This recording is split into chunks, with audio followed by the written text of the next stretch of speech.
ध्यान से सुनिएगा, भगवान बुद्ध की वाणी सुना रहा हूं।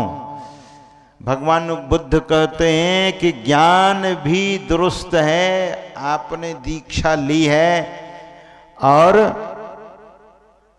आप में श्रद्धा भी है, लेकिन एक चीज की कमी है। वह कौन सी चीज है? तो भगवान बुद्ध कहते हैं कि जिस साधक के भीतर, जिस साधिका के भीतर प्रमाद ने अपना डेरा डाला हुआ है, तो वो मोक्ष के रास्ते, वो मौत के रास्ते में पड़ा हुआ है।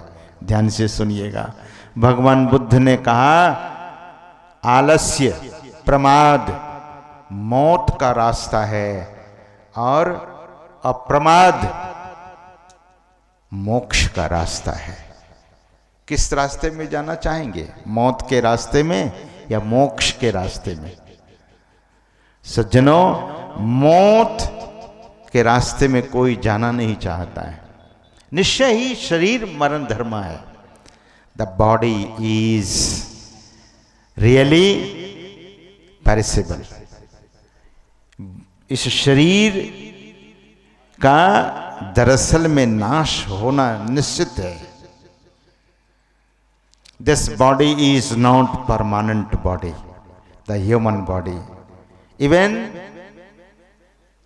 there is no any kind of body, that body is going to permanent in this world.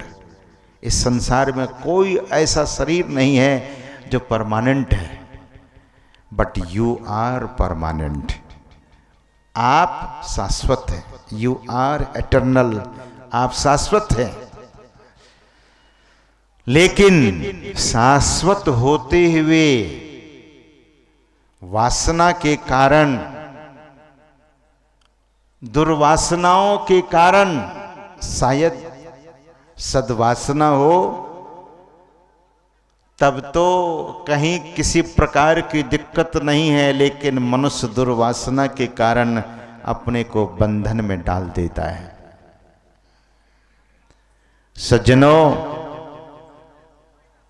Sundardas जी महाराज के वाणी में उनका मैं आशय कहता हूं। वे कहते हैं कि चावल, धान में जब तक चावल में छिलका लगा है, यानी धान के रूप में है, तब तक उसमें अंकुर होने की संभावना है। और जैसे ही चावल से भूसी निकाल देंगे, उनके छिलके को उतार देंगे और तब चावल को बोएंगे खेत में, तब उसमें अंकुरन नहीं होगा। वह चावल अंकुरित नहीं होगा, वह पौधा नहीं होगा। यही तो आवरण उतारना है हम सबों को। हम आप पर कितना आवरण है। सद्गुरु महाराज की वाणी में हम आप अभी सुबह में पाठ कर रहे थे कि 3 ही आवरण है। और सज्जनों, यही सार बात है, इसको समझ लीजिए। और मैं जोर देकर कहता हूं, संत सद्गुरु महर्षि में ही परमहंस जी महाराज ने बहुत साइंटिफिकली और लॉजिकली इस ज्ञान को सर्वसाधारण के बीच में रख देने की कृपा की है। As long as the skin of the rice will be remain over there, then there is chance to there will be plant।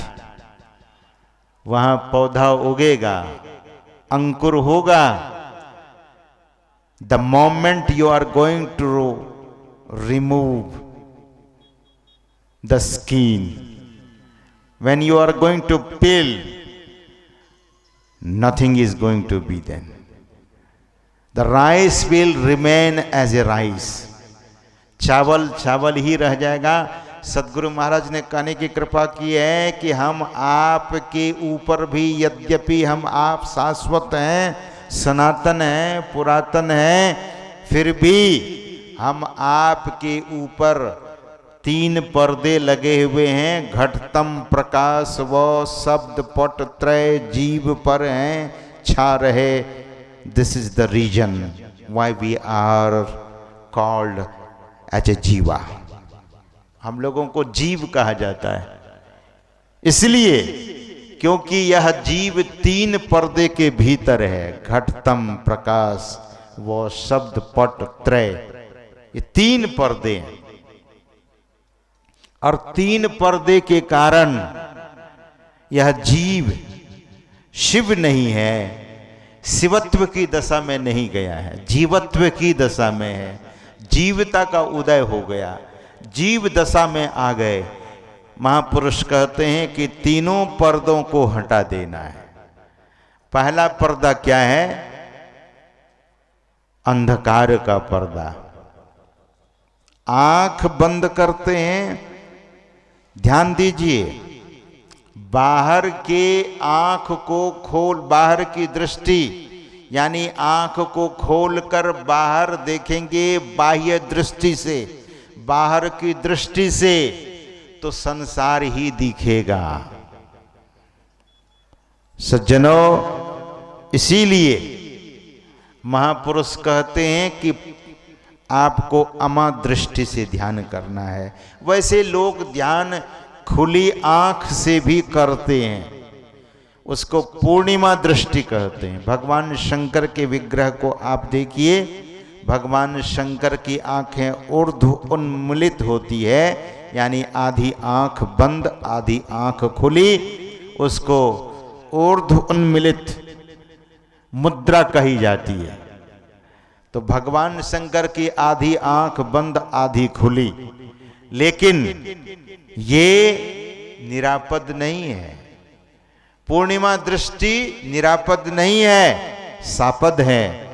और सद्गुरु महाराज ने सर्वसाधारण को ज्ञान दिया कि अमा दृष्टि से, यानी पूर्णतः आंखों को बंद करके, जब आप आंख बंद करते हैं तो अंधकार देखते हैं। और ध्यान दीजिए, इसमें भी भटकाने वाले लोग बहुत हैं। जब आपके आंख को, दोनों आंखों को किनारे में दबा दिया जाता है, तो ठीक सामने में नाचता हुआ 7 रंग दिखता है।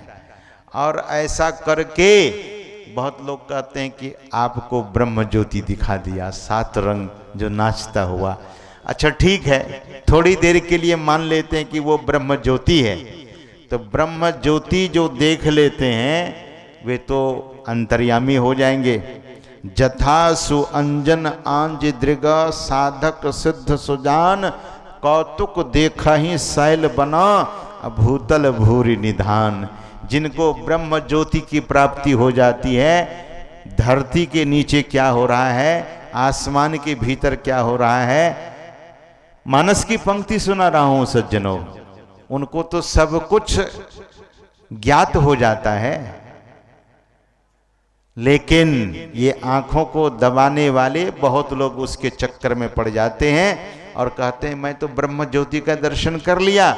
इसीलिए संत मत में साफ साफ बात बताई जाती है, हम आपको दरअसल में जो ध्यान भगवान शंकर ने किया है और जो अन्य अवतारी महापुरुषों ने किया है, वही ध्यान हम सबों को सिखाया गया है। This knowledge and this method, this technique is very scientifically taught to us, हम सबों को बताया गया है।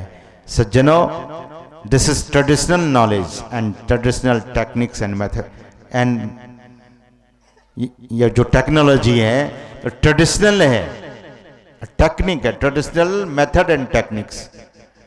ये दरअसल में परंपरागत से आया हुआ ज्ञान है, ये परंपरा से हट करके नहीं है। तो श्रुति भगवती कहती है कि जागृत में हम आप रहते हैं आंख में, तो किस आंख में, बाएं या दाहिने, इसी को समझिए। बाएं या दाहिने आंख में नहीं होकर तीसरी आंख हम सबों को दी गई है। बैठो। तीसरी आंख हम सबों को दी गई है, लेकिन